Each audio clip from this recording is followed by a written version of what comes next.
He was one of the first investors in Bitcoin and is the CEO of Bitcoin.com. He's such a vocal advocate for cryptocurrencies, he's earned the nickname Bitcoin Jesus. He told me why digital currencies are, as he says, a powerful innovation.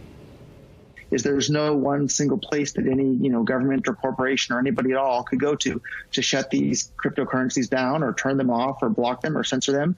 And so that's a really, really powerful innovation, because before the invention of Bitcoin, you would have to get permission. If I wanted to send money from one country to another, or even within a country, I'd have to get permission from my bank. I'd have to get permission from the other person's bank. The banks would have to get permission from the various governments in the countries they're in. Now, thanks to the invention of Bitcoin, anyone, anywhere in the world can send and receive any amount of money with anyone else instantly, basically for free. And there's absolutely nothing anyone can do to block those payments or freeze those payments or control it in any way. And that's a really, really powerful tool for all of humankind, and gives everybody more control over their own money, which I think is a great thing. No question it's powerful for just the reason you described, because it's outside of any government control. That's right.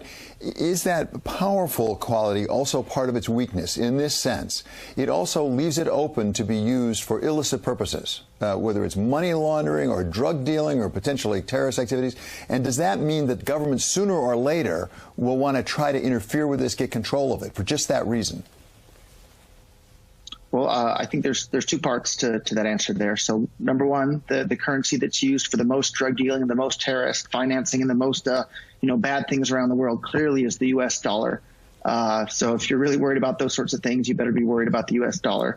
But at the same time, governments all over the world, what do? They look for the businesses or the people that have money, and they look for a way to take a portion of it. So it won't be any different with Bitcoin. Now that Bitcoin has this giant amount of traction and usage and huge market cap, and they're over $12,000 each now, of course governments are going to want to take a portion of that. But the exciting part about Bitcoin is that it makes it much, much more difficult for them to have control over that. And if you're someone who believes in economic freedom and believes that people should have control over their own money, it's a great thing that governments are going to have a harder time controlling what people do with their own Bitcoins.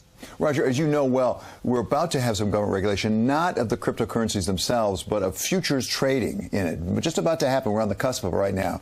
In your estimation, understanding this entire world, what effect will that have on, for example, Bitcoin? Will it make it more valuable, less valuable? What will happen? So the more utility anything has, the more valuable it becomes. So this obviously makes Bitcoin more valuable, and it also make it so the prices don't fluctuate as wildly as they have in the past, because people will be able to trade on these future markets, and that'll help dampen down the volatility. And if the volatility is dampened down a bit, it makes it even more useful in commerce. So it's this virtuous reinforcing cycle that makes it more and more useful. And the more useful it is, the more people will use it. And the more people that are using it, the more useful it becomes. So it's this fantastic circle. People who are not as familiar with cryptocurrencies tend to think of it as being Bitcoin. Of course, it's not just Bitcoin.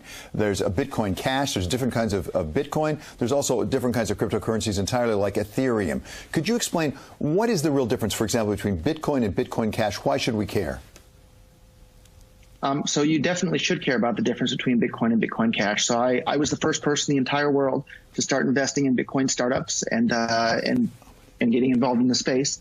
The Bitcoin that I got involved with let you send any amount of money with anyone, anywhere in the world instantly, basically for free.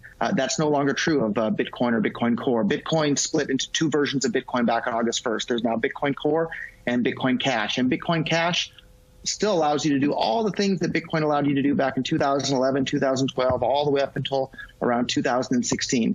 Bitcoin Core now costs about $5 every single time you want to use it, and the utility is really being undermined. So I've actually sold the majority of my Bitcoin Core coins recently and bought more Bitcoin Cash. And if you look at the price of each over the last several months, Bitcoin Cash has significantly outperformed Bitcoin Core. And if you look at the businesses around the world, they're scrambling to adopt Bitcoin Cash because it provides for a good user experience. So I'm really concerned with the markets right now. The price of Bitcoin Core is going crazy.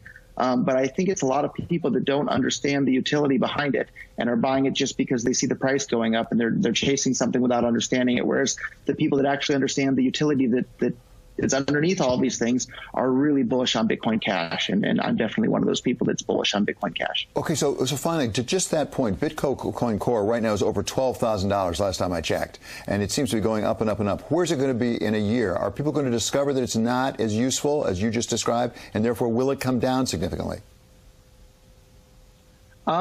I think it might go up a lot more from where it is right now because people love to chase bubbles. So it might go to $20,000, $30,000, $40,000 before there's a significant correction. It's really hard to know.